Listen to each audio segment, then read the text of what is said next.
ድብደባው ሲበዛበት ያሳደጉትን ውሻ ሲደበደብ ይናከሳል። አማራው አሁን እንደዚያ ነው ይሆን ድብደባ በዝቶበት ነው በሳር መጥቶ የወጣው እንጂ የቀስቅሽው አበበ ቀስቅሶት የሚለው ብዙም ማያስል ነው። አሁን ተነስቷል። አሁን የተነሳውን ግን እኛ ማሳደግ መንከባከብ ያስፈልጋል። አማራው ችግሩ መሪ አያወጣም። ለምን አያወጣም? ጠባቂ የለው። መሪዎች ሲወጡ እኮ ፍጹሞች እኮ አይደሉም። ስህተት እንደሌላቸው ማሰብ የለብንም።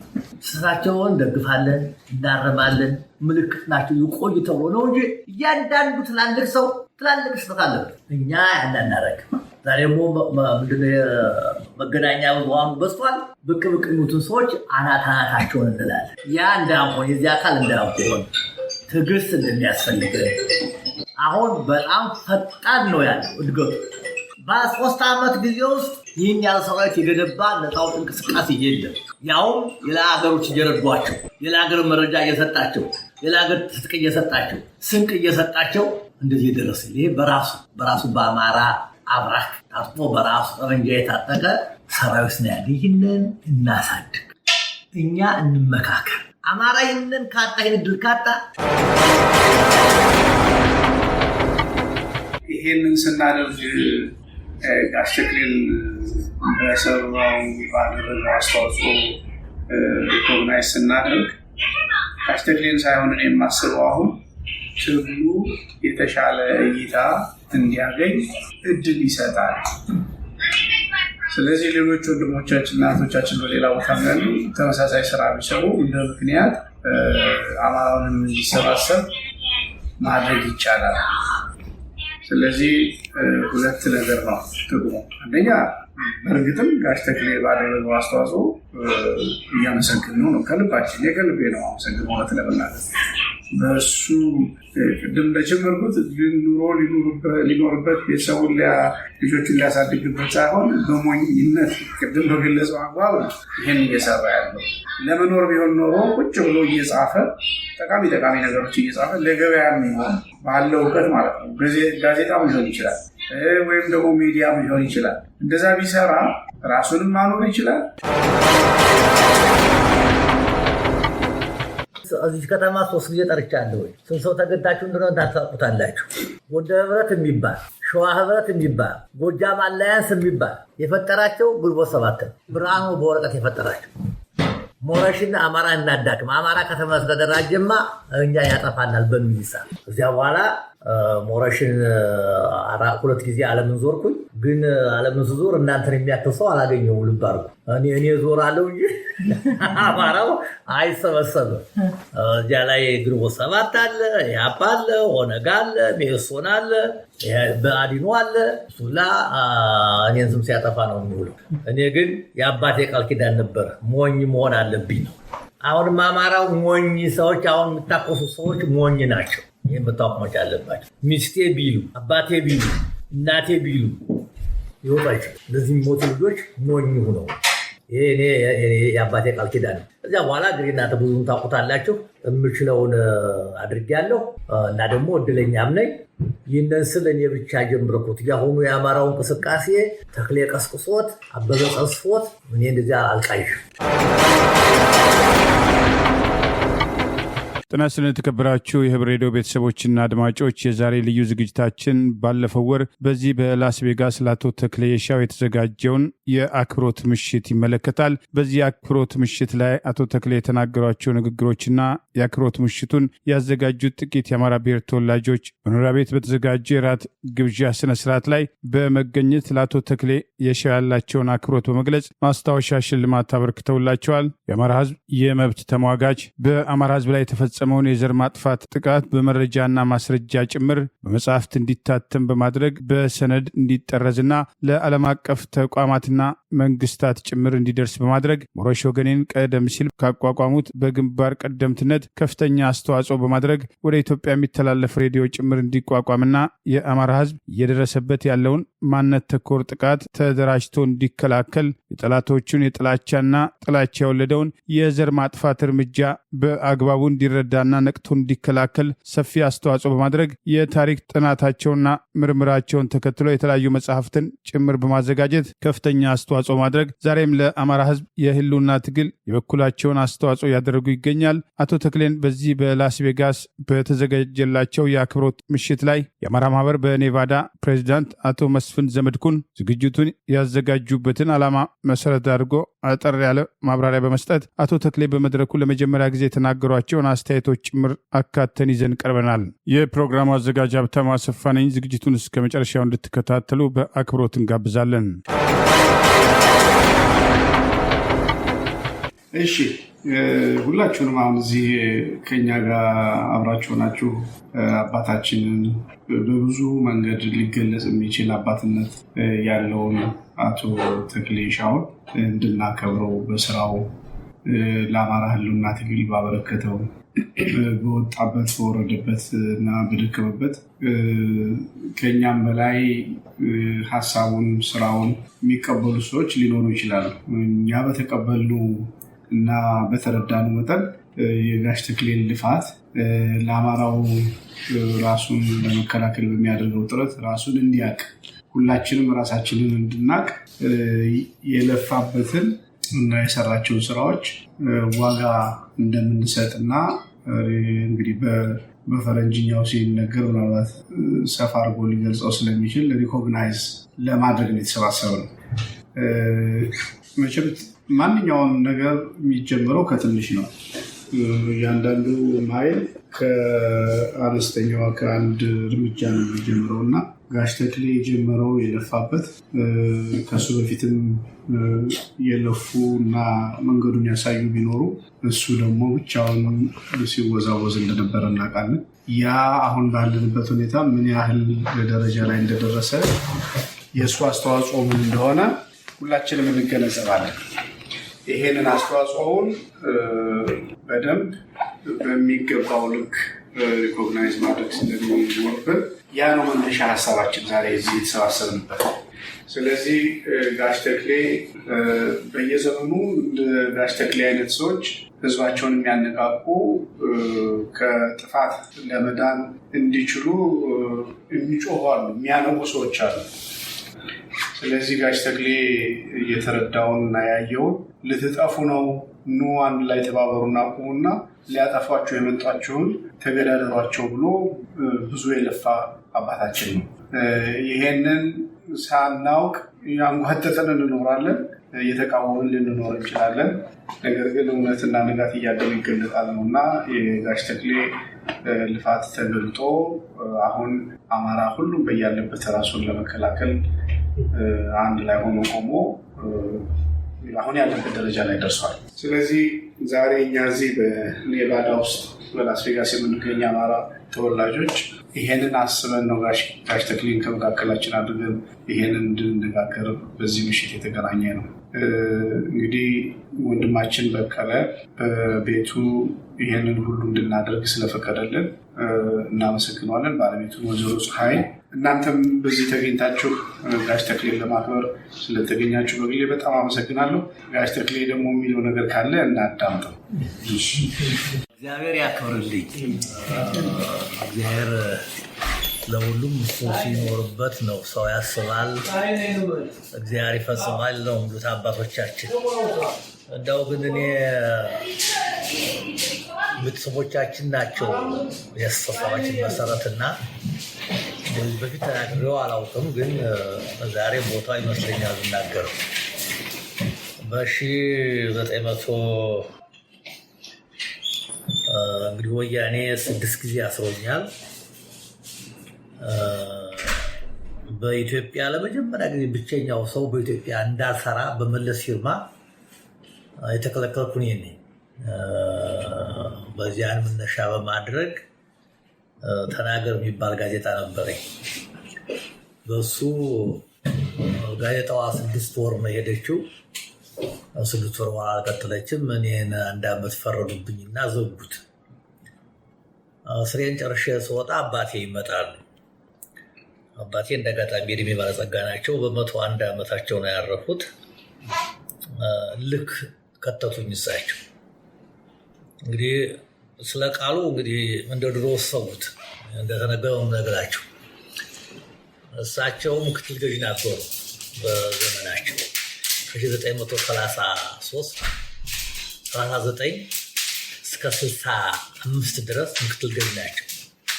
ገባ ጡረታ ወጥተዋል እና በዘመኑ አጠራር ባሪያና ጌታ የምንለው አለ እና ወያኔዎቹ ሲገቡ ጎጃም፣ ጎንደር እና ሰሜን ሸዋ አማራው የሚበዛበት ቦታ ያደረጉት ሰውን የከፋፈሉት አንተን ገበሬ ይልሃል፣ አንተን ጠይብ ይልሃል፣ ባሪያ ይልሃል፣ አንተን ሸክላ ሰሪ ይልሃል ብለው ነው የከፋፈሉት። በዚህ እንደዚህ ነን ብለው የሚያስቡትን ሰዎች ነው ወደ ስልጣን ያመጧቸው እና አባት ያሉባትን ቀበሌ ሰዎች ያደጉባትን አንድ ታደሰ ሉታ የሚባል አስራል ይገርፋል እና ያተናደው መጡና ስፈታ 87 ልጅ ሱዳን ቢገዛን ይሻለን ነበር አሉ። ለምን ባባይ አልኳቸው። እነዚህ ክፉ ናቸው፣ አረመኔዎች ናቸው። አየህ አሁን እኛን የሚያስገዙት እኮ ትናንትና ባሪያ በነበሩ ሰዎች ትንሽ ስለሆኑ በትንሽ ሰው ነው የሚያስገዙት፣ የሚያስገርፉን። ሱዳን ቢገዛን ይሻለን ነበር እና ታዲያ ምን ይሻላል? የሚሻለውማ ሞኝ ሰው ጠፋ፣ ሁሉ ብልጥ ሆነ አሉ። ሞኝ ሰው ምንድን ነው አልኳቸው። ሞኝማ ሚስቴ፣ ልጄ፣ ቤቴ፣ ትዳሬ የማይዝ አገሬ የሚል አገሬ ካል አንድ ሰው ሚስት የለም ልጅ የለም አንድ ወጥቷል። ኢትዮጵያ ስጠበቅ የኖረችው በእንደዚህ ያሉ ሰዎች ነው። ዛሬ ብልጥ ሆነ ሰው ብልጥ ሆነና እዚህ ክምችሎች ያለቻለ ካልቻለ አውሮፓ አሜሪካ ጥሎ ይሄዳል። ስለዚህ ኢትዮጵያ ሆነ ባርከት ለነሱ ሰጠች እና ሞኝ ሰዎች ያስፈልጉናል። ልብ አድርጎ ይህ እንግዲህ 88 ነው። ከዚያ በፊት የትግሬዎችን ባህሪ ያውቃለሁ። ወያኔዎቹን ትግራይን አንድ 4 ዓመት ተኩል በኃላፊነት ሰርቻለሁ። የወያኔ ፕሮግራም ከነሱ በተሻለ አውቀዋለሁ። ስራዬም ስለነበረ የነሱን መከታተል እሱ ስታገራቸው ቆይቻለሁ። ጥያቄም የለውም። ለመጀመሪያ ጊዜ ከስራም እንዳይሰራ ያገሉበት ዋና ምክንያት ወንጀል ፈልገው አጡ።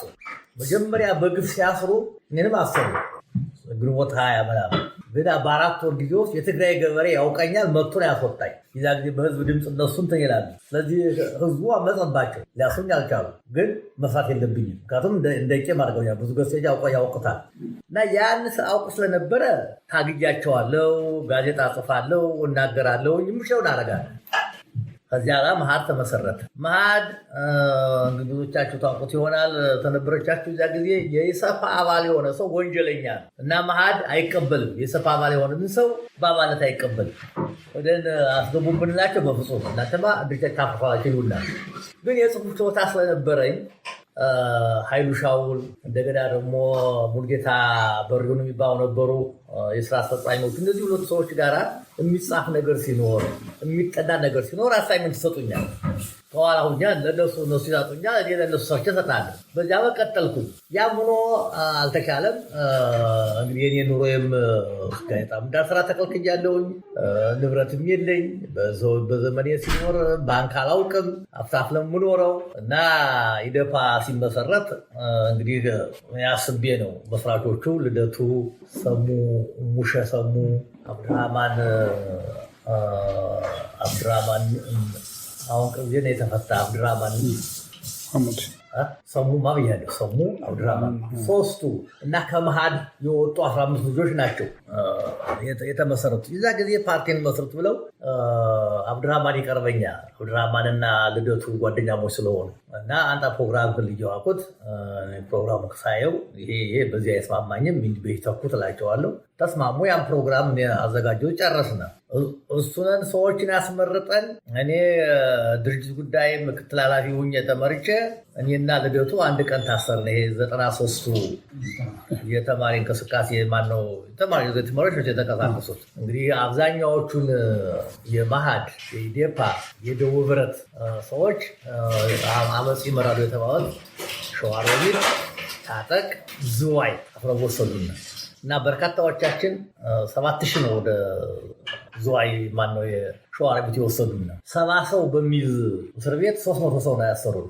የሰው ገላ እንዴት አስቸጋሪ እንደሆነ በ3 ቀን ውስጥ ሁለመናችን ቀመለ። የአንዳችን ትንፋሽ ለሌላው ትንፋሽ እሳት ነበር። ያንን እንደምንም ብሎን ወደ ፍርድ ቤት ሲሄድ ሁሉንም ሁሉም ሲፈቱ እኔ እንዳልፈታ ተደረገ። 3ኛ ቆየሁኝ።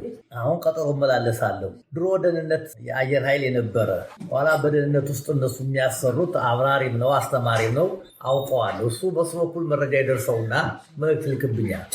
በዚህ ጊዜ አምልጠህ ካልወጣህ በሳምንት ጊዜ ትገደላለህ። እንደምትችለው መንገድ ስራ ላይ እንዳጋጣሚ እዛ ጊዜ እነሱም ለማታለል ለሆነ ሰው ይታለላሉ።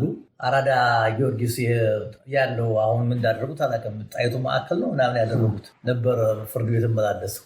ከዚያ ላይ አጋጣሚ ያገኘውን ሾልኬ ወጣሁኝ እና ካራ ታቋት ይሆናል። ካራ አብሮ አደግ ጓደኛ ያለ ወታደር የነበረው ሰው ጋር 1 ወር ቆየሁ። ከ1 ወር በኋላ ኬንያ መግባት ነበር። ኬንያ ለመግባት ብር ያስፈልጋል። ቢያንስ 15 ሺህ ያስፈልጋል። እሱን ለመሰብሰብ ነው እንግዲህ 1 ወር የቆየሁት። ከ1 ወር በኋላ ካገኘሁ በኋላ ከአዲስ አበባ ሞጆ፣ ከሞጆ ዘዋይ፣ ከዘዋይ ሻሸመኔ፣ ከሻሸመኔ ዲላ፣ እነዚህን በተለያዩ መኪናዎች አለፍኳቸው። አሁን ከዲላ ወደ ሞያሌ መሃል ነበረብኝ። ጠዋት ስንሄድ በተኪነት ቁረት መኪናው ሞላ። እንደጋጣሚ ጊዜ ሲያትረፋችሁ ነው። በዚያ መኪና ብሄር ኑሮ እያዝ ነበረ የሚገርማችሁ። እና ከኬንያ ደግሞ ከምናምን የሚነግዱ ሰዎች አሉ። በዛን 45 ያህል ሰዎች ሆነ እንከራይ መኪና ካለው ዋጋ ላይ 10 ብር ጨምረን አገኘን መኪና። በዚያ መኪና እነዚያኞቹ ገብተው ተፈትሸው ሲሄዱ ይደክማሉ። ሞያሌን ታውቋት እንደሆነ በመንገድ ነው የምትከፈለው። ወደ ደቡብ አለው የሶማሊያ፣ ወደ ሰሜን ያለው የኦሮ ግዛቱ ከተማዋ ከቶ የተከፈለችው እና ደህንነቱ ሶማሌ ገጠመን የሚፈትሸው ደክሟል። ምን ብሏል ግን ጠርጥሮኛል። ፀጉሬ አድጓል። እንደው አርቲፊሻል ለመምሰል ራሴ ሞክሬያለሁ። ጠርጥሯል እና እንደዚህ አስቀረኝ። የሆነች ማሮቶ ወረቀት አጽፌ ያለሁኝ ለነገሩ የቀበሌ መታወቂያ ስሜን ቀይሬ አሰኝና አጥብቆ ጠየቀኝ። እንዲህ ወዴት ነው የምትሄደው? የዛ ጊዜ ተማሪዎች ይከዱ ነበር። ልጄ ዩኒቨርሲቲ ተማሪ ናት እና እሷ አሁን እየወጣ አሁን እዚያ ላይ ተብዬ ነው ለእሱ አልፈልጋ ነበር እንዲህ ያለና ብሊድ አለኝ። እግዚአብሔር ይስጥህ። አሁን የዛ ጊዜ ደግሞ እንግዲህ ትንሽ የኢንቴሊጀንሱ እንትን ስላለኝ ሰው ሲደበቅ ወደ ደህንነቱ ቢሮ ነው እንጂ መደበቅ ያለብህ ይሄ አይገኝም ብለህ ርቅ ቦታ መሄድ የለብህ። ስለዚህ ቱሪስት ሆቴል የሚባል አለ። ዋናው ነው የሚሰፈሩበት። ያ ሆቴል ኩኝ እኔ ሲሄድ ተከትለው ይመጡ። ያው ይጠብቃሉ ሰው ይሄዳል ስለሚባል መጡ። ደግሞ ሆቴል ውስጥ ማወቅ ያለባቸው አልጋ አንጣፊዎቹ፣ ማኔጀሩ ቢወዱም ባይወዱም የደህንነት ሰራተኞች ናቸው። የትኛውም ሆቴል የህግ ነው እና ይችንም ስለማውቅ መጀመሪያ አልጋውን አስያዘኝ። ተጠራጠረ። መጣ። ተገጣሚ የሸንኮራ ልጅ ነው ልጁ። አሁንም እሱ ጠየቀኝ። ለምን መጣህ? ምንድነው የምትመጣ ይለኛል። ነገርኩት። ይቺ ነው ለዚያ ሰውዬ ነገርኩት። አይ ግድ የለም አለ። አስተዋወቀና ቁጫልና ቢራ ገዛውለት። መያዝ መቻል አለብኝ ቢራውን ጠጣ ምን አለ። ከዚያ አሁን ያውናል 2 ሰዎች። እነዚያ ደህንነቶቹ ናቸው። እሱ አጠራ ተብሎ ነው እንደማይጠረጠር ነው። ኋላ እሱ ጋር 2 ቀን ያደርኩት ስንለማመድ ነገረኝ። አሁን እሱ ማሳመን አለብኝ ልጅ የጠፋሽ መሆኗ። ከተማይቱ ግራና ቀኝ ናት ያለችው። አንድ መንገድ ናት የምትይዘው። ቡና ቤቶቹ ነው ያሉት። ስለዚህ አንድ ቀን የችኛይቱን ጠርዝ ተከትለን በየወጣው አንዳንድ ቢራ ለሱ እየገዛው አንዳንድ ቢራ ለሱ እየገዛው ጨረስን። ሁለተኛው ለነገ አንጨሰው ምንድን ነው። አሁን ልጁ አመነ ጠፎታ ብሎ። ስለዚህ በ3ኛው ቀን አንተ ደህና አደረሩ ብዬሽ ኬንያ ገባሁ። እዚያ እንግዲህ 4 ዓመት ተኩል ቆየሁኝ። የዚያ ጊዜ ስቆይ ነው እንግዲህ መጽሐፍ ልክ ውስጥ የገባሁት። ስልጣን ተሻሚ ትግሎችና የኢትዮጵያ አንድነትን የጻፉት ኬንያ ሁኛ። ያ ትግራዮችን የአሁኑ አይነት እንትን አልከረረም። ገዢዎቹን ነበረ።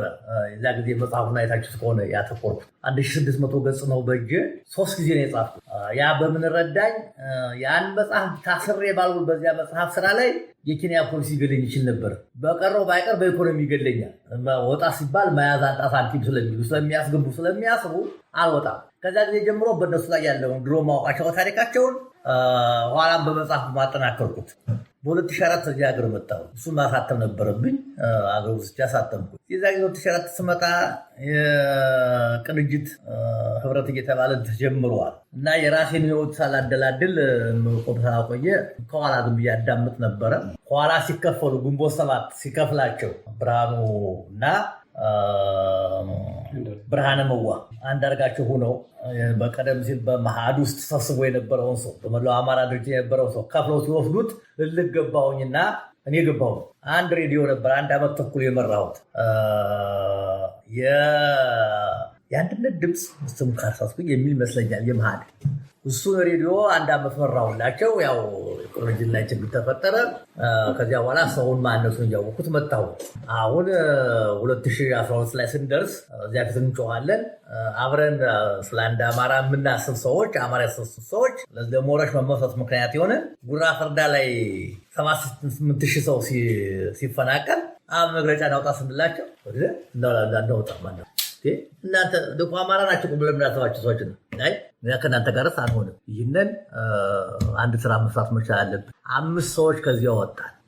የተወሰኑ ሰዎች ኋላ ቢነጠሉንም ይስሐቅ ክፍሌ፣ አምባሳደር እምሩ ዘለቀ፣ ካሳ ከበደ፣ ዶክተር የፀሐይ ቴኔሲ ምሯን ሰው የሱ ታላቅ ወንድም አሁን ቅርብ ጊዜ ያረፈ እሱ እንዲሁ ሰዎች ተሰባሰቡና ወደ ድርጅትና አንዱ ዓለም አሁን አየንን አንዱ ዓለም ተፈራ፣ ዶክተር አበባ ፈቃደ በመጀመሪያው እንደዚህ ነበር እና እዚያ ከመሀል ላይ 4 ሰዎች ገና ወር ሳይሞላል እኛ የፖለቲካ ድርጅት አናረግም፣ ማህበርም አናረግም፣ ዝም ብለን እንደው ገንዘብ ለተበደለው ሰው ገንዘብ እንድንሰበስብ እንጂ የሚል አቋም ያዙ። አምባሳደር እምሩና 4 ሰዎች አምባሳደር እምሩ ክፍሌ፣ ይስሐቅ ክፍሌ የእሳቸው እህት ነው የሚያገባው። እንትና የመከላከያ ሚኒስቴር ነበር አያሌው ማንደፍሮ። እነዚህ 4 ሰዎች በአንዴ ወጡ። ልክ ውስጥ ገባን። እኛ የቀረን ወደ 10 ወይም 15 ድንኮን ነው። አበባ በ3ኛው ቀን ጥራ ወጣች። እሷ የቀረን ልገባንና 90 ሰዎችን አገኘን። በ90 ሰው ውስጥ ሞረሽን መሰረት ነው። አሁን ሞረሽን ከመሰረትን በኋላ ስራ የሚሰራ ጠፋ። አሁን ቅድም እንግዲህ ሞኝነት የሚመጣላችሁ የዚያ ጊዜ እዚያ በፊት ሮጣለሁ። ያው የምታውቁት ነው። ዜና ሀገር ስራ ያው ጉልበትን ጣጥፍት ሆነው የምሰራው ታክሲ ነው። የፒጂ ታክሲ ነበር የምሰራው እና ያን እየተናገርኩኝ እንደገና ፒጂ ላይ እየሰራው። ፒጂ ደግሞ ትንሽ ጥሩ ሰፈር አይደለም። ይሄ ገዳዎች በቀላሉ የሚገደሉበት ነው። ብዙ ሰው ያስፈራራኝ። አንዴ ሲገ ለፈደፈጀው አቅድ የሚሉ እኔ ፍራቸው አስዋር ለሚያስፈራኝ ግን ስራው ማን ይሰራው? ስለዚህ የግድ ማመልከት ያለብኝ ለሶሻል ሴኩሪቲ አመልክቼ ሶሻል ሴኩሪቲ ሳንቲም እያገኘሁ በሙሉ ሰዓትና ቀን ሞረሽን እሰራለሁ አልኩኝ። አመለከትኩኝ፣ ፈቀዱልኝ። ሶሻል ሴኩሪቲ ከ2015 ጀምሬ በሶሻል ሴኩሪቲ ነው የምኖረው ይባላል። እዚያ በኋላ ሞረሽን 2 ጊዜ ዓለምን ዞርኩኝ። ግን ዓለምን ስዞር እናንተን የሚያክል ሰው አላገኘሁም። ልባርኩ እኔ ዞራለሁ እንጂ አማራው አይሰበሰብም። እዚያ ላይ ግንቦት 7 አለ፣ ያፓ አለ፣ ኦነግ አለ፣ ሜሶን አለ፣ በአዲኖ አለ። እሱላ እኔን ስም ሲያጠፋ ነው የሚውለው። እኔ ግን የአባቴ ቃል ኪዳን ነበር፣ ሞኝ መሆን አለብኝ ነው። አሁንም አማራው ሞኝ ሰዎች፣ አሁን የምታቆሱ ሰዎች ሞኝ ናቸው። ይህም መታወቅ መቻል አለባቸው። ሚስቴ ቢሉ፣ አባቴ ቢሉ፣ እናቴ ቢሉ ይወጡ አይችሉም። እነዚህ የሚሞቱ ልጆች ሞኝ ሁነው ይሄ የአባቴ ቃል ኪዳን ነው። እዚያ በኋላ እንግዲህ እናንተ ብዙም ታውቁታላችሁ። የምችለውን አድርጌያለሁ እና ደግሞ እድለኛም ነኝ። ይህንን ስል እኔ ብቻ ጀምርኩት። ያሁኑ የአማራው እንቅስቃሴ ተክሌ ቀስቅሶት፣ አበበ ቀስፎት እኔ እንደዚያ አልቃይሽም። በእያንዳንዱ አማራ የደረሰው መከራ ያስነሳ ያሆኑ እንጂ እኛ አደራጅተን እኛ ጽፈን ምሽውን አድርጊያለሁ። አብይ እንደመጣ 4 ወር አዳገር ተቀምጬ ደሴ ላይ ታዩታላችሁ። ባህር ዳር ላይ 2 ጊዜ፣ ማርቆስ ላይ ወልዲያ ላይ፣ ደብረ ታቦር ላይ፣ ጎንደር ላይ፣ አዲስ አበባ ላይ፣ ደብረ ብርሃን ላይ ሰፊ ይዘቼ ነግሬያለሁ እና በአጭር ጊዜ ውስጥ ወደ 30,000 ሰው አደራጅቼ ፓርቲ ይገባለው ተብሎ አስረክቢያቸው መጣሁ። ከዚያ ላሉ ሰዎች ምክንያቱም እኔ የውጭ አሜሪካ ዜጋ ነኝ፣ መቆየት አልችልም። ላስፈቷቸው ሰዎች ሊያቀርቱት አልችልም። በአጭር ጊዜ ውስጥ ወይ እነሱም ፈሩት ማለት ይቻላል። እንደዚያም ድከም ትኖባቸው ከንቱም ተሰረዘ። ከፓርቲ ምዝገባው ላይ ተመዘገበ በኋላ መጨረሻ ፈቃድ ሲደረግ የተወከሉት ልጆችም ያሰጠናቸው ሰዎችም እነሱም ፈሩ። የእነሱም የፍርሃት አካል ነው፣ ላይሰረዝ ይችል ነበር። ሌሎችም ጫና ተደረግባቸው። ያን ካደረግኩ በኋላ ማድረግ የምችለው መጽሐፍ ነው። ለመጽሐፉ ለምጽአተ አማራ መጽሐፍ ምክንያት የሆነ ሰው አልቀርብናል፣ አማራ ሆንም አለ። ስለዚህ አማራ እንዲሆን ምን እናድርግ? የመጣ ልመላ ተጨባጭ ነገር እኮ ብናገኝ ብንሰጠው ያን ተጨባጭ ነገር ሲያይ ሰው ይመጣል። ስለዚህ ተጨባጭ የምናደርገው ለታሪክ የሚቆየው በአማራው ላይ የደረሰውን ጉዳት የደረሰውን ጥፋት መጽሐፍ የሚል ሀሳብ አቀረቡ። 11 ደህንነት ስራ አስፈጻሚ ይሆናሉ። ዶክተር ዮሐንስ እግዚአብሔር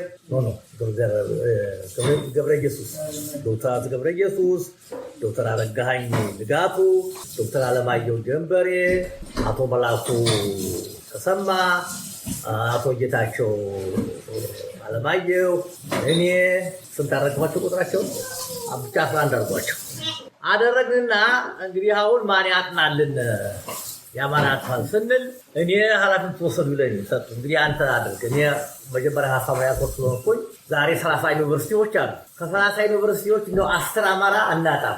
ማስተርሳቸውን ቢያቸውን ፒኤችዲያቸውን የሚጽፉ ሰዎች በአማራ የሚጽፉ እናድርግ፣ እኛ ለነሱ ገንዘብ እንሰጣለን ብለን ተስማማን። ዩኒቨርሲቲው ብጠይቅ አንድም ሰው አማራ የሚያነሳ ልጠፋል። አንዱ እንዲህ ያደርጋለን እንዴ?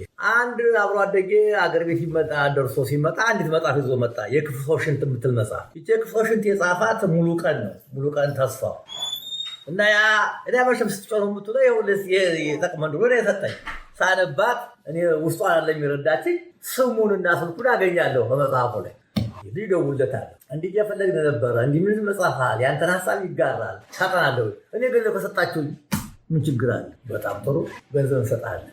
ግን እንዴት እንደምታጠና እኛ ኮሽነሪዎቹን እንልክልሃለን። ያንን ኮሽነሪዎች የጥናት ዘዴህን ሶሺዮሎጂ ነው ያጠናው ልጁ፣ አይተህ ታመጣልናል። ያን ደግሞ በባለሙያዎች አስገምግመን ያዋጣል ይጠና ካሁን እንልክልናል አልነው። ጊዜ አልቆየም፣ ስራ ፈት ስለነበረ ላከልና ያንን በባለሙያዎች አስጠናን። በዚህ ዘዴ ካጠናው ያዋጣል ተባለ። ስንሰጠው በጣም ከፍተኛው አስተዋጽኦ ያደረገልን የመሃዱ ሰው ማሙሸት ነው። ማሙሸት አማረ የመሃድን እንትን ያውቅ ስለነበረ በየክፍለ ሀገሩ ያሉትን ሐረር፣ ጅማ፣ ወለጋ ድሮ የነበሩትን በፕሮፌሰር ጊዜም በኋላም ኃይሉ ሻው በነበረ ጊዜ ሰውዬ የሰጠው እሱ አጣርቶ ላከልን። እኛ ከዚህ ቲም አዘጋጅተናል፣ እናርማለን። እሱን ጨረስነ ማለት ነው። እሱን ጨርሰን የጥናቱን አጠቃላይ ውጤት በእንግሊዝኛ አስተረጎሙ። ኋላ ሁለቱም በኋላ እንዳለ በእንግሊዝኛ ተተርጉሟል። ግን የመጨረሻ ዋናው ውጤት ደግሞ አሰርግሞናል። የዚያ ጊዜ ሰው መጠየቅ ጀመረን። ከጠየቁን ሰዎች አንድ ዶክተር አክሎክ፣ ሁለት ዶክተር ማን ነው የሚባል ማና በጋዝ ኮሎንስ የምትማረው እዚያ ላይ ምን አውጥተናል? 5 ሚሊዮን አማራ አልቋል ብለን ነው። ይህንም አስጠንተን ነው የሶስቱን ዘመን የህዝብ ቆጠራ ራሳችሁ እንግዲህ ሳስስ ያጠና ሰው ነው በቀላሉ ያገኘው ይችላል። ሳስ ያጠኑ ሰዎች ናቸው ያሰጠ የሶስቱን ዘመን የህዝብ ቆጠራ ወስደው አማራው በስንት ፐርሰንት እንዳነሰ ስንት ሰው እንደጠፋ ከዚያ ውስጥ ደግሞ 2500 ራሳቸው አምነውልናል። እኛ 2500 ነው የጨመርነው። ያነ ስናቀርብ ሰዎች እኛ አማራ ናቸው ልባሉ እኛ ቻሌንጅ አደረጉ። እናንተ ውሸታሞች፣ ቀጣፊዎች፣ ሰው ልታደርጉ የነበረኝ መስሎ ሁለቱም እንግዲህ ተመራላቸው የለ እናንተ እኛ ያጠና የተከተለስበት ይሄ ነው። ይህ ትክክል ነው ትክክል አይደለም የምትሉት ከሆነ አምጡ አጥናን ዘዴው እዚያ እንዳሉ አላቸው። ይህ አይሰራም አክሎ ያኛው ግን አጠና 6 ሚሊዮን አደረሰው እሱ። እኛ ምስሉ ያደርገው እሱ ተቀበለ። ከዚያ በኋላ እንግዲህ ይህንን ምናደርገው ካለ በኋላ ወደ መጽሐፍ መቀየር አለበት ወደሚል ደረሰ። የእሱ መጽሐፉ አንባሸት ከሆነ 9ኛዋ ምዕራፍ ናት እልቂቷ። ሙሉ ቀን ተስፋ የሰራው ከ9ኛው ምዕራፍ 8ቱ የኔ ጥናት ነው። ይህ ከገላውዲዮስ ዘመን ጀምሮ ግራኝ ወራ ጀምሮ ያመጣውን እልቂት የሚያሳይ ነው።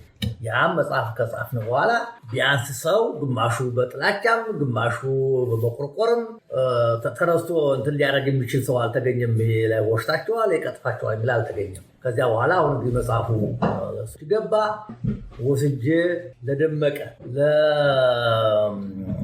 እሱ እንኳን አላገኘሁትም። ይሄ አብይ ለአጃቢዎቹ መጀመሪያ የተጠራ ነው። ስንሄድ እኔና ካሳ አብረን የገባን ታሳውስ ለ7 ቀን ቆይቶ የመጣው በዚያ ጊዜ ለባስታ ሰጠዋቸው። ሁለተኛ ሰር ታሰርኩ። መጽሐፉ ልጅ ሄድኩ ለማደድ እነሱ አይተውታል ብዬ ነው። በወትዳው ጊዜ አሰሩኝ። ቀሙኝ መጽሐፊ 30 መጽሐፍ ቀሙ። የዋይ ኤርፖርት ውስጥ 30 ነው 40 ደቂቃ ያህል አሰሩ።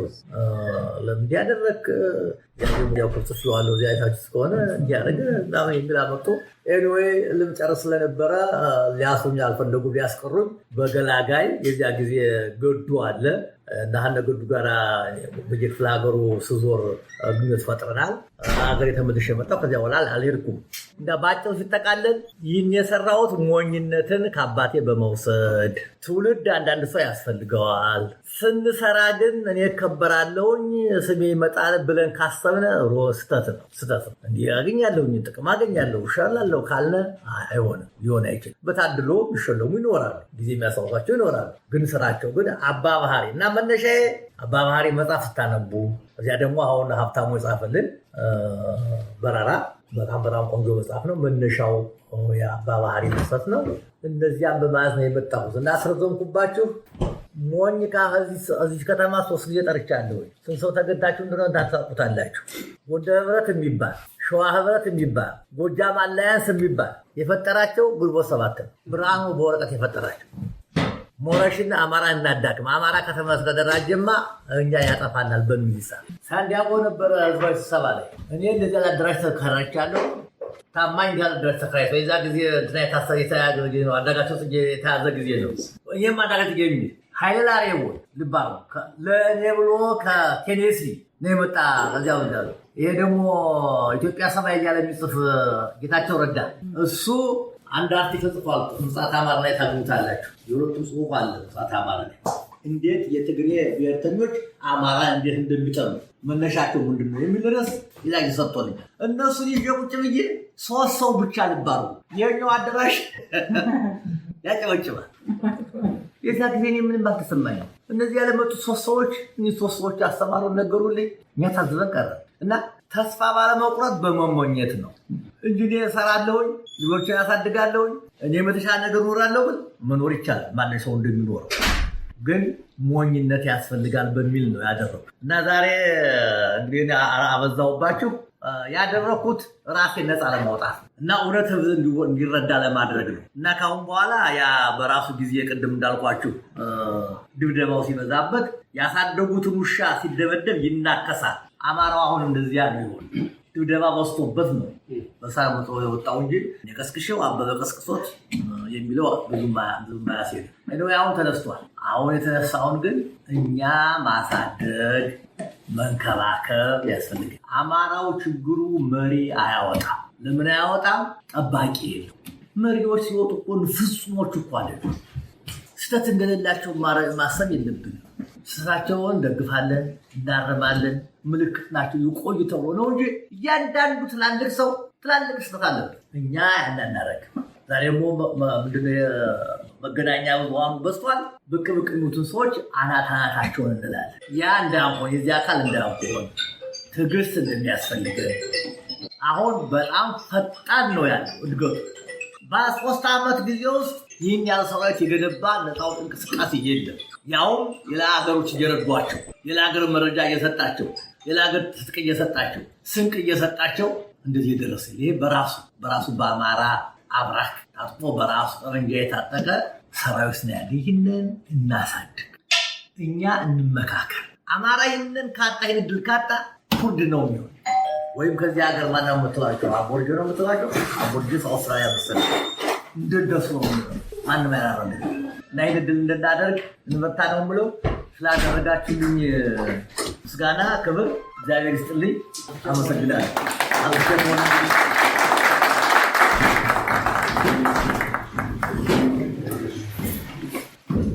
ክቡራን የህብር ሬዲዮ ቤተሰቦችና አድማጮች በዚህ የአክብሮት ምሽት ላይ የተለያዩ ወቅታዊና የአማራ ህዝብን ትግል የሚመለከቱ ጥያቄዎች ተነስተው አቶ ተክሌ ሻው ማብራሪያ ሰጥተዋል። ከተነሱት ውይይቶችና ጥያቄዎች መካከል የተወሰኑትን ያስደመጥን ሲሆን በዚህ በድምፅ ላልተካተቱት ጥያቄዎችም የአማራ ህዝብ ትግል ያለበትን ደረጃ አስታኮ ከቀረበላቸው ጥያቄ ጀምሮ የሰጡትን ማብራሪያ አስከትለን እናቀርባለን። በድጋሚ እስከ መጨረሻው እንድትከታተሉን በአክብሮት እንጋብዛለን።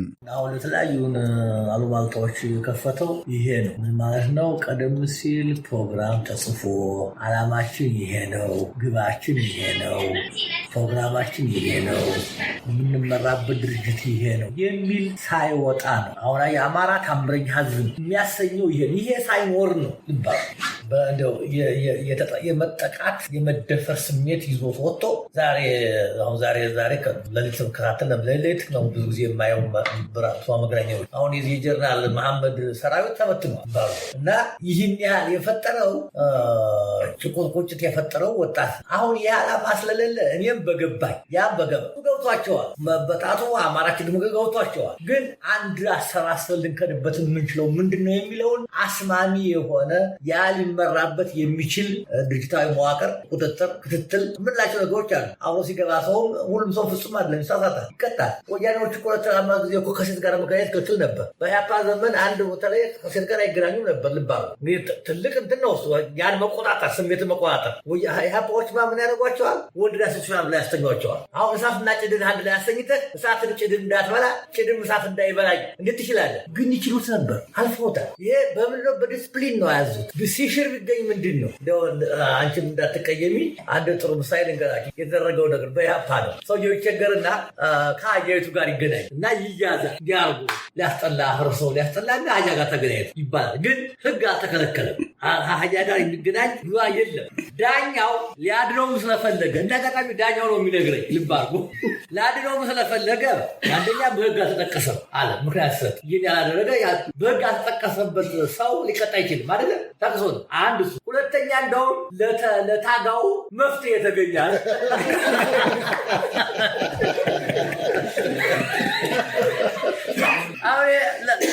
ስለማናውቀው ነው ነፃ ወጥቶታል ሰውየው። ምን ለማለት ነው? ይሄ ስርዓት ስላላቸው ስርዓት ባይኖር ኑሮ ወይ አገር ይሰቀባቸዋል፣ እንዲያደርጋሉ፣ ህብረተሰቡ ያገላቸዋል፣ ወይንም ይገሉት ነበር። እንዲህ ፋኖ ይህን ሳላደረገም እና አሁን በየወሩ ያልከው እኔ ብቻ ለማድረግ ኢትዮጵያ ነፃ ነቃል ብሎ እኮ ከስራ ሰዓት ቀንሶ በሳምንት 2 ሰዓት ይሰጥ ነበር። ውይይት ክበብ የሚባለው ከነበራቸው የእኛም ያስፈልገን ይሄ አለ። ይህ ምን ይጠቅመናል? ለምንድነው የሚጠቅመን? ፋኖቹ አንድ ፕሮግራም ይዞ ሲወጡ የነሱን ዓላማ ለመረዳት ሌላ ደግሞ እኛ ሌላ ሀገር እየጎተትነ እንዳን ምንድነው እኔ የፈለኩትን ዓላማ አንድ የብል እነሱ ደግሞ አልተቀበሉትም ልባል። ያ አሁን ቅድም የተጠቀሱ አንድ ቃል ራሱ ስለሚያጣላ ለዚህ እነሱ ራሳቸው ዓላማችን ይሄ ነው፣ ይሄ በዚያ ይቅር፣ ፕሮግራማችን ይሄ ነው፣ ሪዮት ዓላማችን ይሄ ነው፣ ግባችን ይሄ ነው፣ ይህንን የሚያስፈጽምበት ብለው ሲሉ ያን በተከታታይ ማጥቀስ ይቻላል። ግን እኛ እንደ አማራ እንድንወጣ አሁን የምናወራቸውን ጥቅል ነገሮች ታሪኩን በተመለከተ አማራው ምን አስተዋጽኦ አድርጓል? አማራው አሁን ታስታውሱ ይሆናል የታሰረ ልጅ ማን ነው? ክርስቲያን ታደለ አንድ ቃል ተናግሯል። ዛሬ የጨነቁበት አንድ ቃል አለ እና እግዚአብሔር ሰውን ፈጠረ እና እግዚአብሔርን ሰው ያመልካል፣ አማራም ኢትዮጵያን ፈጥሯታል፣ ለዚህ አማራ መከበር አለበት የሚል ቃል ተናገረ። የአታ ተረፍትረፍት ይሆናል እንጂ የወረደበት ማለት ግን ትክክል ነው። የእሱ ችግር ምንድን ነው? ቅድም እንዳቆ ለምን እንዴት ፈጠረ የሚለው ቢያሳይ ሰው ይቆማል። ይሄ ለዚህ ሰፊ አጥለጽፍ ያለው ምን አማራው ምን ለኢትዮጵያ ምን አበረከተ? አድዋ 33 ናቸው አዝማቾች የአድዋ ጦር። ከ33ቱ 3 ሰው ነው ከአማራ ውጭ ያለ 30 አማራ ልባ። በ1928 እስከ 33 ዓመተ ምህረት በተደረገው የ5 ዓመት ጦርነት አርበኝነት ያለው ጎንደር፣ ጎጃም፣ ሰሜን ሸዋ፣ ትግራይ የለም። አባቼ ጣሊያናዊ ነው። በጻፈው መጽሐፍ ከነበሩት አርበኞች ውስጥ 94% አማራ ነበር።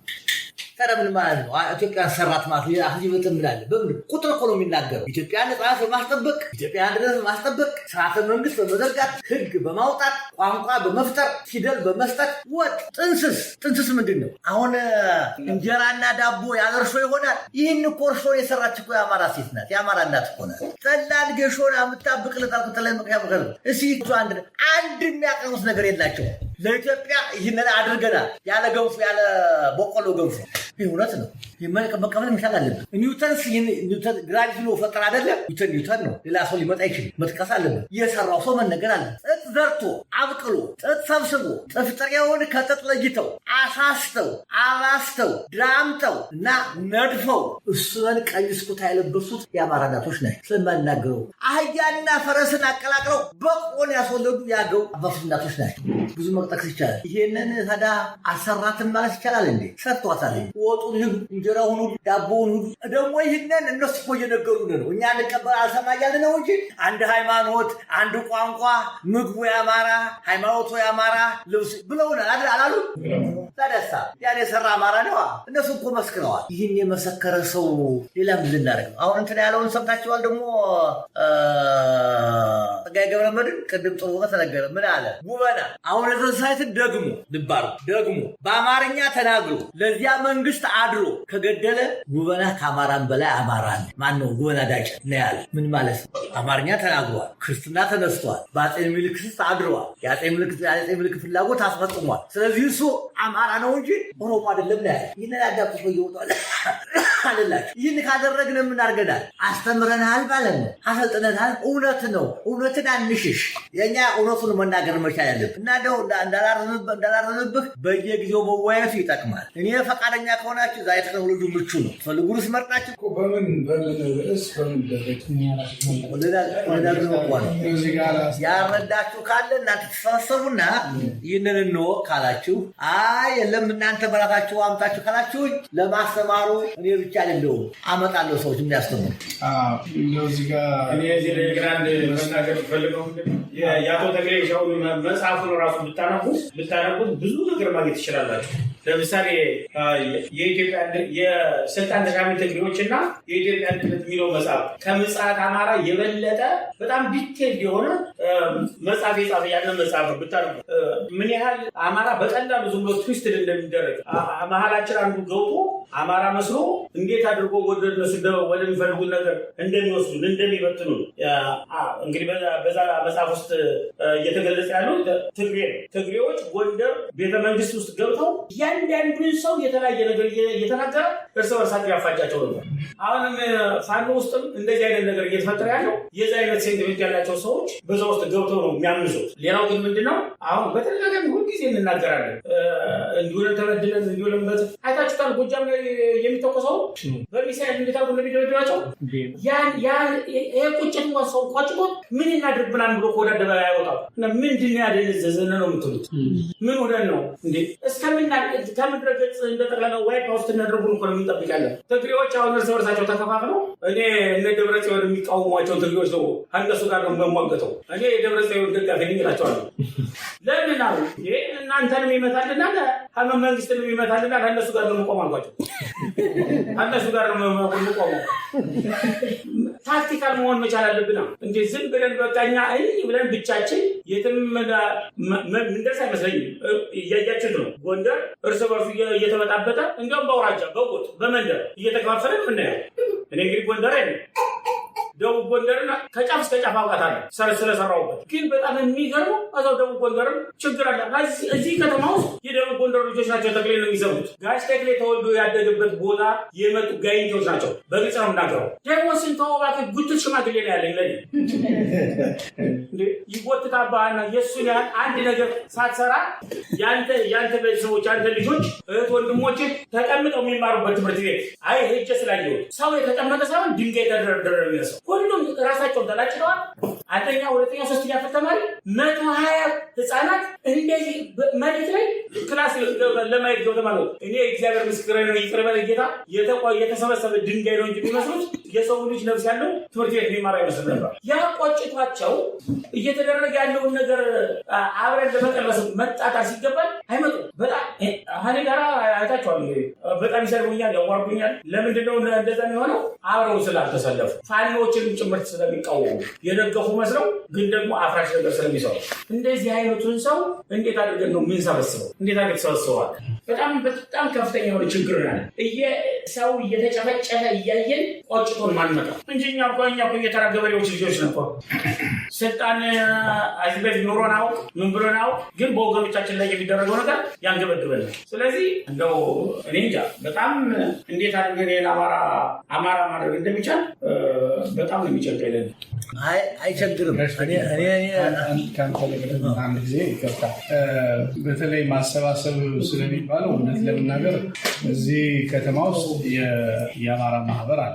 በአማራ ማህበር ብዙ ጊዜ ብዙ ነገሮች እንደው የተለያዩ ግሩፖች እየፈጠርም ለመመካከር የምንቻል መካሪዎችም ትምህርት የሚሰጡ ሰዎችም እያመጣል ብዙ እናደርጋለን። ግን ያው እኔ አንደርስታንድ አደርጋለሁ ሁሉም በኑሮ እየለፋ ስለሚኖር በእነዚህ በሚኖሩ ትምህርትና የምክክር ጊዜዎች ላይ ሁሉም ሰው መገኘት የማይችልባቸው አጋጣሚዎች አሉ። ግን ስለሌላ አለ አንደኛ ትኩረት ባለመስጠታችን አሁን ባልኩ ምክንያት ለኑሮ በመሯሯጣችን ማለት ነው። ከዛ ውጭ ግን አሁን ከ10 ዓመት በፊት እንደነበረው አይደለም። እዚህ ሆነን ሌላ ከተማ ያለ የአማራ ተቋም የአማራ ስብስቦች የሚሰጧቸው ትምህርቶች አሉ፣ ምክክር ጊዜዎች አሉ። እነዛ ላይ መሳተፍ ይቻላል። አሁን ቅድም ወንድሜ መሳፍንት ያነሳው ጥያቄ አለ። የዛሬ 1 ወር ገደማ በዚህ በሳውዝ ዌስት የሎስ አንጀለስ፣ ሳንዲያጎ፣ አሪዞና፣ ኔቫዳ የቤይ ኤሪያ አማራ ማህበራት በጋራ ሆነው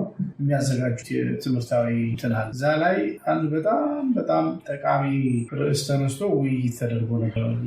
እሱን ተናጋሪ ነበረው ቅድም ስሙንም ጠርቶት ነበረ አቶ ኢንጂነር አንዱዓለም ተፈራ ነው። እና አሁን ያለው የኢትዮጵያ ሁኔታ አማራው ራሱን መከላከል እየቻለ እስካሁን በነበረው ልክ ጉዳት ላይ ደርስበት ይችላል፣ ሊደርስም ይችላል። ያው ብዙ ነገሮች ስላሉ ግን በአካባቢያችን ያሉ አገሮች ራሳቸውን ለምሳሌ ሶማሊያን ተመልከቱ። ሶማሊያ ለብዙ ትናንሽ ሆናለች።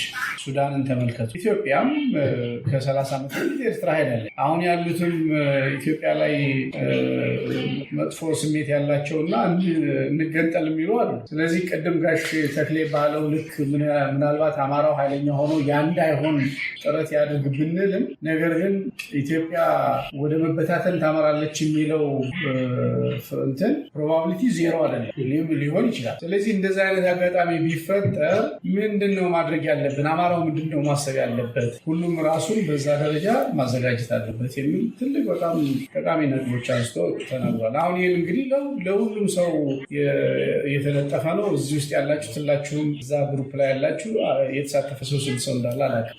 እና ምንድነው ጋሽ ተክሌ ጋር ከመድረሳችን በፊት እውነት ለመናገር አሁን የጋሽ ተክሌ ምክርና ትምህርት ለጀማሪ ብቻ አይደለም። ለጀማሪም ቢሆን የሚጠቅሙ በጣም በርካታ አማራነት እንዲቆም የሚያደርጉ ብዙ ነጥቦችን ማንሳት ይቻላል። ግን ደግሞ ለእኛ ለመጀመሪያ ያክል እንኳ በአካባቢያችን ያሉትን ደግሞ የመመካከሪያ መድረኮች አስቀድመን ተጠቅመን ወደ ተሻለ ነጥብ ደግሞ መግባባት የሚያቅተን መረዳት ያቃተን ነገር ካለ ደግሞ ጋሽ ተክሌ ያሉ ይሄን ነገር በአግባቡ ትርጉም ሊሰጡ የሚችሉ አባቶቻችን ወንድሞቻችን ጠርተን ውይይት የምናደርግባቸውን እድሎች መፍጠር ይቻላል። ግን መጀመሪያ እጃችን ላይ ያሉትን እየተጠቀምን ነው ወይ ነው። ስለዚህ የሉም ማለት አይደለም፣ አሉ። እዚህ ውስጥ ካላችሁት በጣም ብዙ እንደዚህ አይነቶቹን እድሎች እየተጠቀማችሁ የምታዳምጡ ሰዎች እንዳላችሁ አውቃለሁ። መጀመሪያ እነዛን ከተጠቀምን በኋላ ወደ ላይ ደግሞ ሄደን ሌሎች መድረኮችንም የማዘጋጀት እድል አለ። እንደው ጋሽ ተክሌ ብዙ ጊዜ ጠርተን በአካል ሳይሆን በቴሌኮንፈረንስ እኮ ብዙ ጊዜ ጠርተን የተናገረባቸው ጊዜዎች አሉ። ለምሳሌ ከአንድ 3 ሳምንት በፊት አርሲ ላይ በተደረገው የኦርቶዶክስ አማኞች ጭፍጨፋ በተመለከተ የሻማ ማብራት አድርገናል። እዛ ላይ ጋሽ ተክሌ መጥቶ ተናግሯል። ስንቶቻችሁ ገብታችሁ እንዳዳመጣችሁ አላውቅም። እና ብዙ ጊዜ አለ በስማችን ባለበት የቴሌግራም ግሩፕ ላይ እንግባና ኢንፎርሜሽኖች ሲመጡ ምንድነው ብለን ትኩረት እንስጥ። ይሄ በዜና የምንሰማው ምናምን ነገር እሱ ዝም ብሎ እንትን ዌብ ነው። አንድ ጊዜ ወደ ግራ አንድ ጊዜ ወደ ቀኝ ነው መሰረት ይዞ ቀጥ ብሎ የሚሄደው። ግን እንደዚህ ተሰባስበን ለአማራ መፍትሄ ለማበጀት የሚደረጉ ምክክሮች ላይ በቋሚነት መሳተፍ ነው ትርጉም ያለው ስራ ሊሆን የሚችለው። ስለዚህ እዛ ላይ ትኩረት እናደርግ። ጋሽ ተክሌ ብንጋብዘው በአካልም መጥቶ ዛሬ በጎናችን ተገኝቷል። እንኳን አይደለም በዙም እና በቴሌኮንፈረንስ። ስለዚህ ጠርተኑ ያልመጣበት ጊዜ የለም። በጣም በርካታ ጊዜ ከኛ ጋር ውይይት አድርጓል። ግን እዛ ላይ እንደምን ጋሽ ተክሌ ብዙም እንትን ላይ እንደው ብዙ ሰው መጥቶልሃል ይለኛል። ዋሽቼ አዎ ጋሽ ተክሌ እኛ 15-20 ሰው ከተገኘ በቂያችን ነው ብለን ነው የምናስበው። አይ 15ማ ከተገኘ ብዙ ነው፣ በጣም ጥሩ ነው። እኔ እንደው 10ም ከሆናችሁ በቂ ነው ምናምን ነው የሚለኝ። ቅድም ሰምታችኋል። አንድ ሰው 2 ሰው ብቻ አዳራሽ ሙሉ ሰብስቦ ያነጋገረበት ጊዜ እኛ ከ15-20 በላይ የምናገኝበት ጊዜ አለ። እና ይሄ ነው ጋሽ ተክሌ ሁኔታው። በመጀመሪያ ደረጃ ስድብን እንደ ስድብ የሚቆጥሩ ባለየትየው ባለቤትየው ከናቀው ስድባ እኔ አሁን ብስተደብ በፍጹም ተሰደብኩ አይመስለኝም።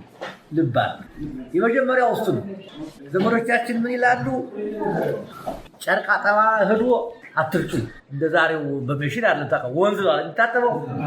ወንዝ አጠባ ከሄደ ያምታም ቦጫቦጭ እንረጫለን። ጨርቅ አጠባ ሄዶ አትርጩ። አውድማ ገብቶ አትሙብኝ፣ ገበያ ገብቶ አትጫጩብኝ አይባልም። ይሄ መር ፖለቲካ ገብቶ ልንመሰገናል ልንሰደብ ነው። የምትሰደበው ደግሞ ስለሰራ ነው።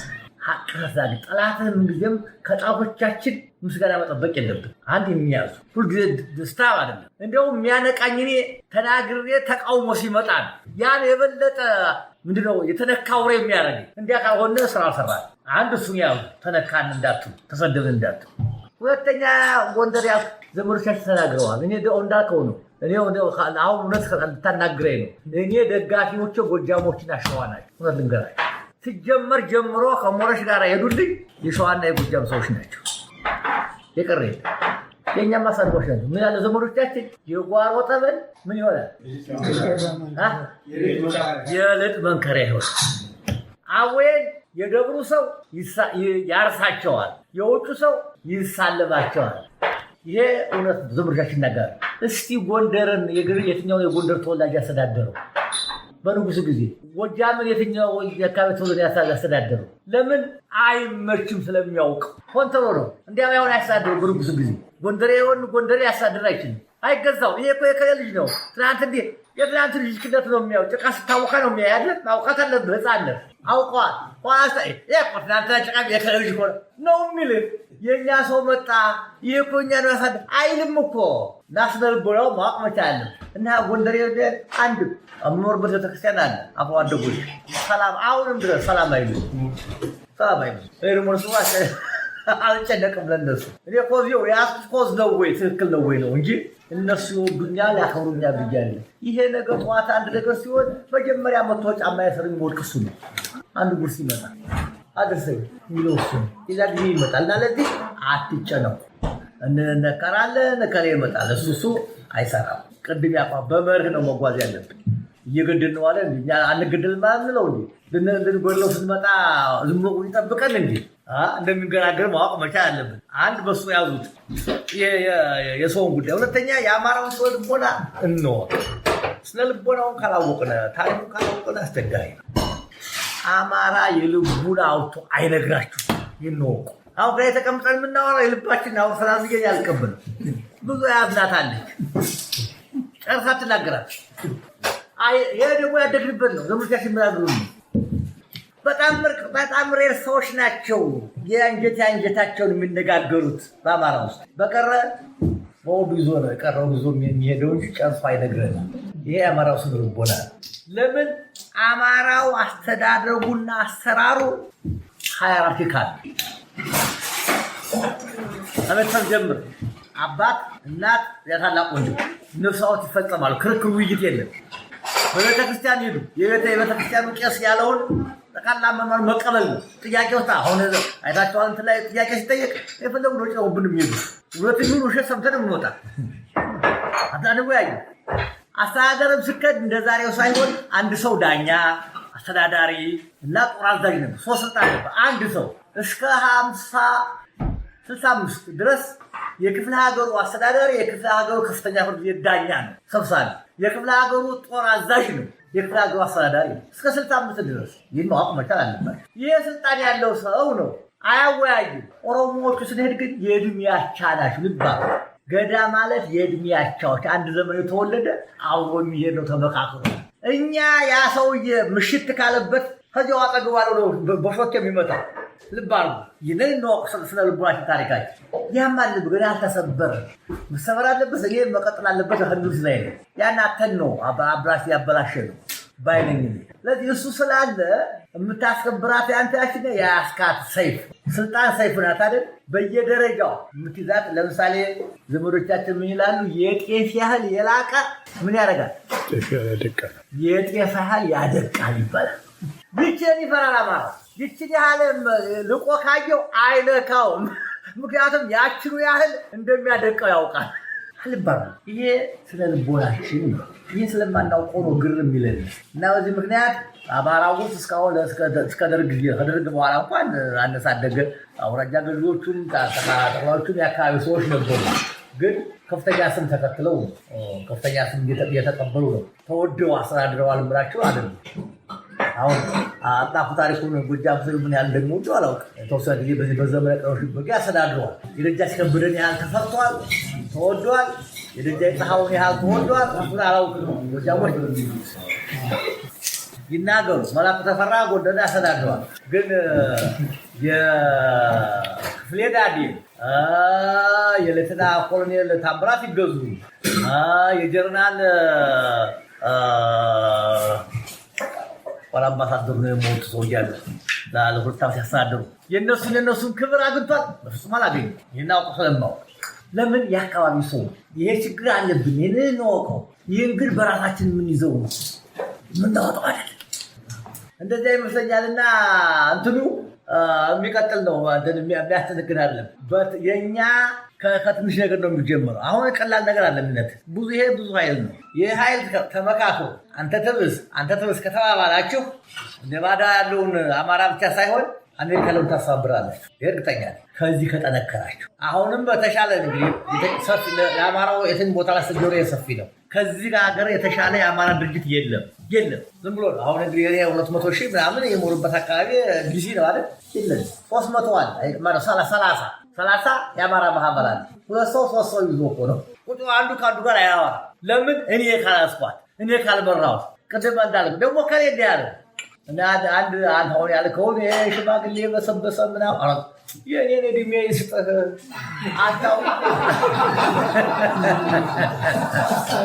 አታውቅም ወይ? ዘመዶቻችን ወይፈን ካረሰው በሬ እንደፋረሰው ልጅ አቦካው ለራት አይበቃም ሲባል አልሰማህም?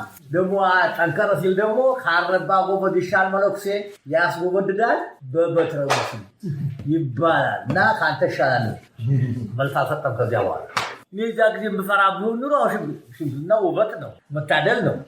ደግሞ አሁን ይሄ የሚባልም ሰው አይደለም። አሁን የ74 ዓመት ሰው ነኝ። 74 ዓመት ዛሬ ትራምፕ በ80 ወጣ እንደሚገዛ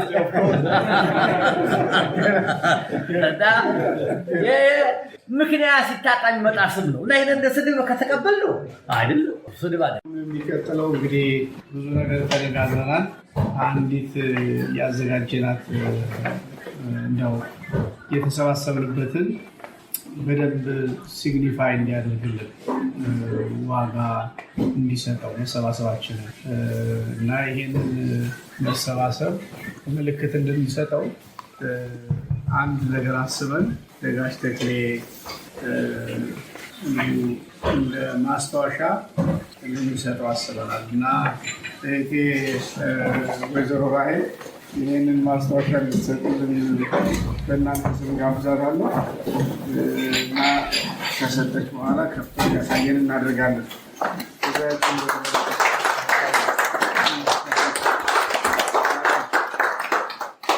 እስቲ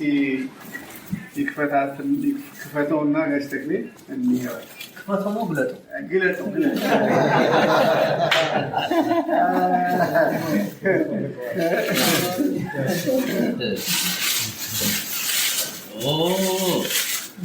መልሳቸውማ ስላባም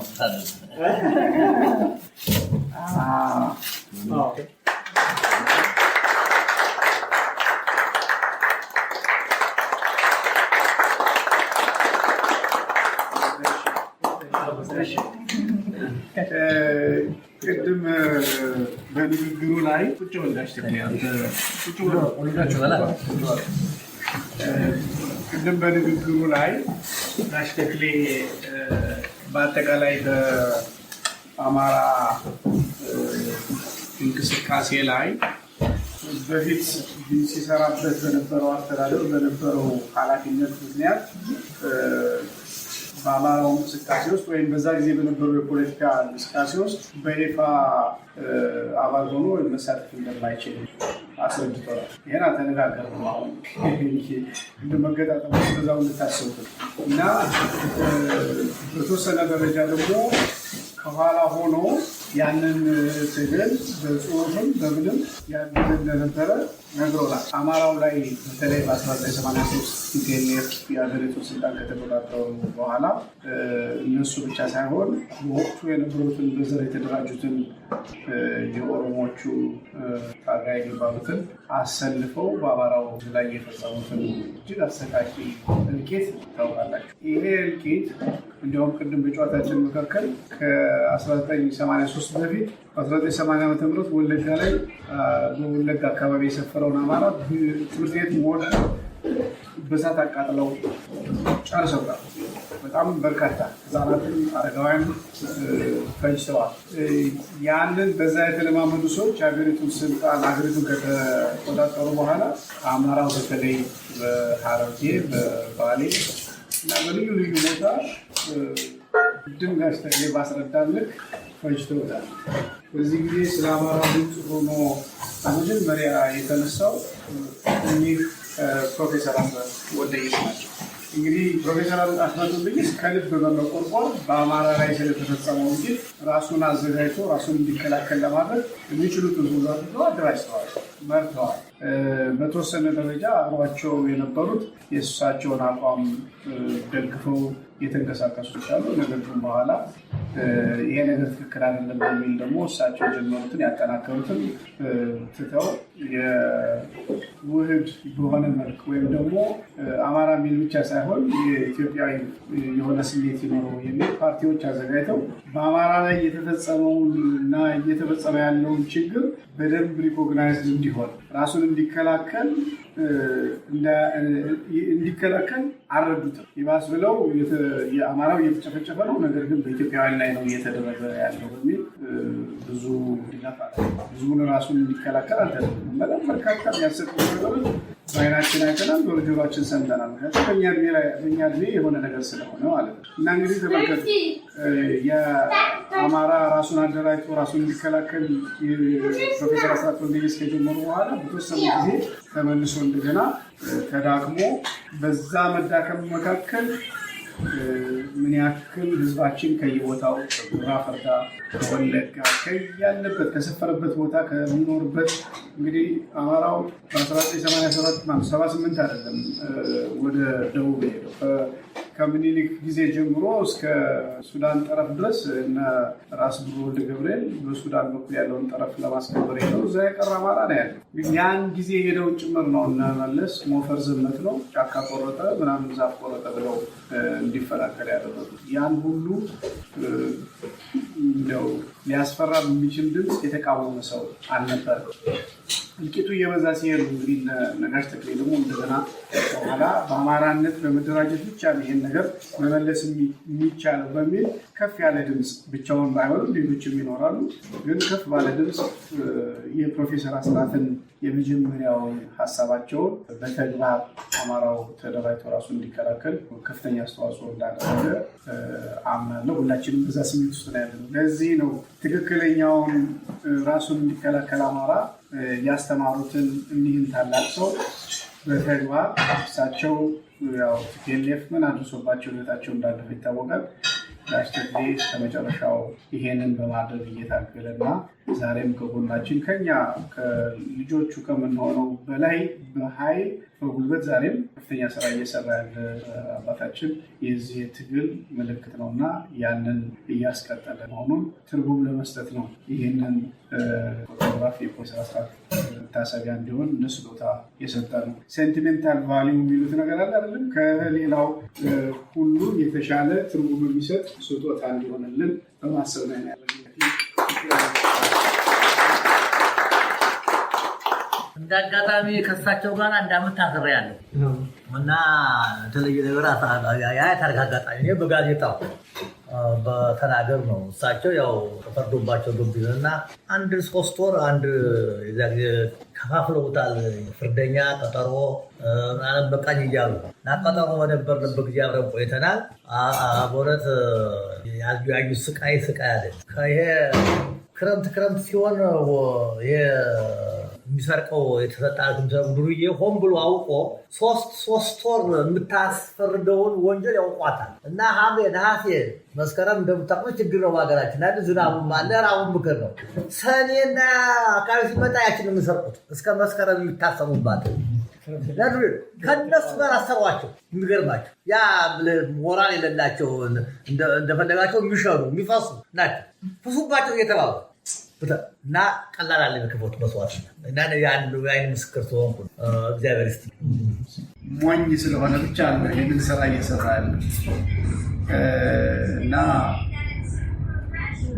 ይሄንን እኛ እያደረግን ያለውን ሌሎችም በዚሁ ሁኔታ እንዲያስቡበት በየበኩላችን ጥረት እናደርጋለን።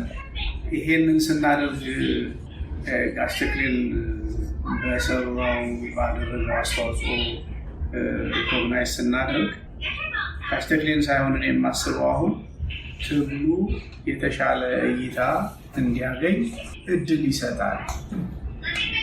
ስለዚህ ሌሎች ወንድሞቻችንና እህቶቻችን በሌላ ቦታ ያሉ ተመሳሳይ ስራ ቢሰሩ እንደ ምክንያት አማራውንም እንዲሰባሰብ ማድረግ ይቻላል። ስለዚህ ሁለት ነገር ነው ጥቅሙ። አንደኛ በእርግጥም ጋሽ ተክሌ ባደረገው አስተዋጽኦ እያመሰግነው ነው ከልባችን የከልቤ ነው አመሰግነው። እውነት ለመናገር በእሱ ቅድም እንደጀመርኩት ሊኖርበት ቤተሰቡን ልጆቹን ሊያሳድግበት ሳይሆን በሞኝነት ቅድም በገለጸው አግባብ ነው ይህን እየሰራ ያለው። ለመኖር ቢሆን ኖሮ ቁጭ ብሎ እየጻፈ ጠቃሚ ነገሮች እየጻፈ ለገበያ የሚሆን ባለው እውቀት ማለት ነው። ጋዜጣም ሊሆን ይችላል ወይም ደግሞ ሚዲያም ሊሆን ይችላል። እንደዛ ቢሰራ ራሱንም ማኖር ይችላል። ሌሎች ሰዎችንም ሊረዳበት የሚችለው ሀብት ሊያገኝበት የሚችለው ነገር ሊሰራ ይችላል። ግን ያንን አልመረጠም። ቅድም ራሱ ዝም በነገረ መሰረት ከዛ ይልቅ ወገኔ እየተጠቃ ነው፣ እያለቀ ነው። ቅድም ሁላቸው እንግዲህ ምንድን ነው መሰላቸው ክሪቲካል ካልሆነ እያንዳንዷን ቃል ካልመነዘርናት ትርጉም ካልሰጠናት መሰባሰባችንም ዝም ብሎ ከንቱ ነው የሚሆነው። ምንድን ያለን ጋሽ ተክሌ የቀደመው ብዙ ነጥቦች ተናግሯል። ህፃናት ነፍሰ ጡር ሆዷ ተቀዶ አማራ አይወለድበትም ተብሎ ሆዷ የተቀደደባት ሀገር ናት ኢትዮጵያ። መኖር አትችልም ውጣለን ምናምን ምንም አልነበረም። ቤት ሙሉ እየሞሉ እሳት እያጋዩ በመትረየስ እየፈጇቸው ወገኖቻችን አሉ። ከዚህ በኋላ አማራ አልሆንም እባካችሁን ተወኝ ያለችውንም ያለ ምህረት ነው የገደባል። ይሄንን ከሌላው በተሻለ መንገድ ማዳመጥ ብቻ ነው ኢንተርናላይዝ አድርጎት ወደ ራሱ መንዝሮት ያንን ለማስቀረት ይሄን አሁን እየሰራ ያለውን ነገር መስራት አለብኝ ብሎ ራሱን ስላሳመነ ነው። አሁን ስንቶቻችን በጋሽ ተክሌ ልክ ብቻ ሳይሆን እንደው እኛ በተረዳነው ልክ ምን ያክል ነው ያንን ወደ ራሳችን አድርገን ትርጉም ሰጥተን ያን ነገር ለማስቀረት ለህዝባችን ድምፅ ለመሆን እንደው ሲቻልም ደግሞ ጉልበት ለመሆን ስንቶቻችን ነው እየሞከርን ያለ ነው። ስለዚህ የዛሬው የኛ መሰባሰብ እነዚህን ስሜቶች ለመፍጠር ለራሳችን እድል ለመስጠት ነው። ይህን አጋጣሚ ተጠቅመን ደግሞ እኛ ያደረግነውን እኛ የሰራነውን ሌሎች እንዲያደርጉና እንዲነጋገሩበትም እድል ለመስጠት ነው። ሁሉም ነገር ጀማሪ ያስፈልገዋል። ያን የጀመረውን ደግሞ በአግባቡ መንገድ ይዞ ውጤት ያለው ነገር እንዲሆን የሁሉም ሰው ትብብር ነው ያስፈልገው። በየሰፈሩ የተጀመረ ራስን መከላከል በ3 ዓመት ውስጥ የት እንደደረሰ ተመልከቱ። አንዳንድ ጊዜ አለመስማማት ሲፈጠር ምናምን በሚወራው የሚነደነቁት ሰዎች አለ። ግን ዛሬ ላይ የተደረሰው አማራው እንኳን አይደለም የነፍስ ወከፍ መሳሪያ ወይም የቡድን መሳሪያ ይቅርና ዱላው ጫፍ ላይ ብረት የተጠመጠመበት ዱላ እንኳን መያዝ አይችልም ነበር። ሹሜ መታጠቅ አይችልም ነበር። በባዶ እጁ እዚህ ላይ ደርሷል። እውነት ለመናገር አሁን ከዚህ በኋላ አማራውን ሪቨርስ ሊያደርገው የሚችል ሌላ እንደው እግዚአብሔር ካልሆነ በስተቀር ሌላ ታምር ካልሆነ በስተቀር ሰው ይኖራል ብላችሁ ታስባላችሁ? አይኖርም። እኛ አሁን ብልሃት ይዘን ቅድም ወንድሜ ሀብታሙ እንደተናገረው ሎንግ ላስቲንግ ለማድረግ ይህን ውጤቱን እንደገና ሪቨርስ እንዳይደረግ እኛ ወንድሞቻችን ህይወታቸውን ያጡበትን የለፉበትን ስንት ዋጋ የከፈሉበትን ሌላ የሆነ ለራሱ ጥቅም፣ ለራሱ ፍላጎት፣ ለራሱ ስም እንዳይጠልፈው ተደራጅተው መጥተው እንዳይወስዱት ለመከላከል ኮንሽስነስ መፍጠር ያስፈልጋል። ትግሉን መከላከል። ያንን ኮንሽስነስ ለመፍጠር ደግሞ እንደዚህ አይነት መድረክ ፈጥሮ መወያየት ያስፈልጋል። ቅድም ብያቸዋለሁ። ፕሮፌሰር አስራትን ብዙ ሰዎች አብረዋቸው ተከትለዋቸው ነበረ። ከተከተሏቸው ውስጥ እሳቸውን ለማጥፋትም አብረዋቸው የተከተሏቸው ሰዎች አሉ። በእድሜ ከእሳቸው የሚበልጡና አማራው ተበድሏል ብለው አብረዋቸው ሲሰሩ የነበሩ ከቲፒኤልኤፍ የደህንነት ሰዎች ጋር የሚሰሩ ሰዎች ሁሉ ነበሩ። እነ ቀኛዝማች ነጋ ጥበብ አውቀውም ይሆን ሳያውቁ ከቲፒኤልኤፍ የደህንነት ሚኒስቴር ጋር በጣም ጓደኛ ነበሩ። እነዚህ ሰዎች ፕሮፌሰር አስራትን የተቀላቀሏቸው እውነት አማራውን ለማዳን ፕሮፌሰር በተረዱት ልክ እነሱም ተረድተውት ነበረ አይመስለኝም። ቢሆን ኖሮ ከነ ስሙን ረሳሁት ከነ ክንፈ ጋር ጓደኛ ያሆኑ ነበር። ምክንያቱም ክንፈ እሳቸውን ውስኪ እየጋበዘ ቢሮቸውን እያስበረበረ መረጃዎች ያወጣል። እንዲሁም በፕሮፌሰር አስራት ላይ ደግሞ ክሳቸውን የሚያጠናክሩበትን ዶክመንት ይቀብራሉ። በዛ ነው እሳቸው ክስ ተመስርቶባቸው ሕክምና በአግባቡ እንኳ ሳያገኙ እንዲሞት የሆነው። ስለዚህ ምንድን ነው ፕሮፌሰር አስራትን የተከተሏቸው ሰዎች፣ መኢአድን አባል ሆነው የተከተሉ ሰዎች ዛሬም ትግሉን ውዝግብ ውስጥ እንዲገባ ያደረጉ በርካታ ሰዎች አሉ።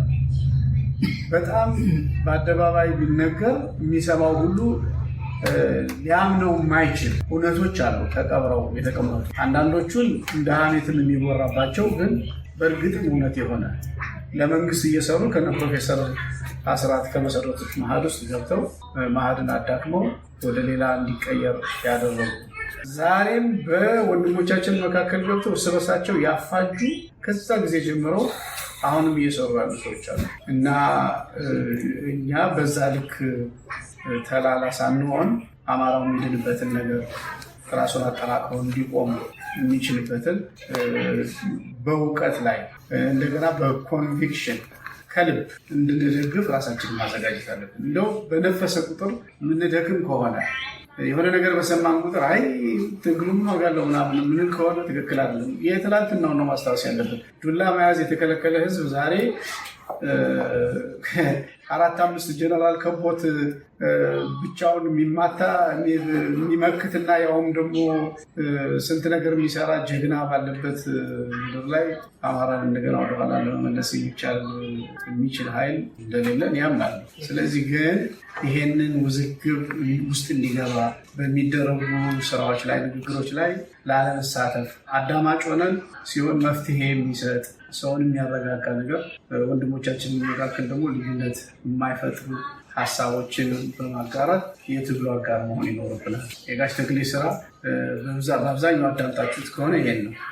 ዛሬ እንደዚህ የሆኑ ተሰበሰቡ፣ ተገናኙ ምናምን ይሄ እኮ ትክክል አይደለም ብለን እኛ ስንዋከብ ጋሽ ተክሌ ጋር ቢደርስ ነው ይሄማ በጣም ጥሩ ነገር ነው ብሎ ሌላ ፐርስፔክቲቭ ትግሉ እንደውም የተሻለ 2-3 እርምጃ መሄዱን ነው የሚነግረን። እኛም በዛ ልክ ተስፋ ሳንቆርጥ ተስፋ የሚያስቆርጥ ነገር እንደሌለ ምናምን ትግሉ በሚጠይቀው ልክ ድጋፍ ማድረግ ውጤቱን ደግሞ ዘላቂ እንዲሆን ለማድረግ የየራሳችንን አስተዋጽኦ እናበርክት ነው። አመሰግናለሁ።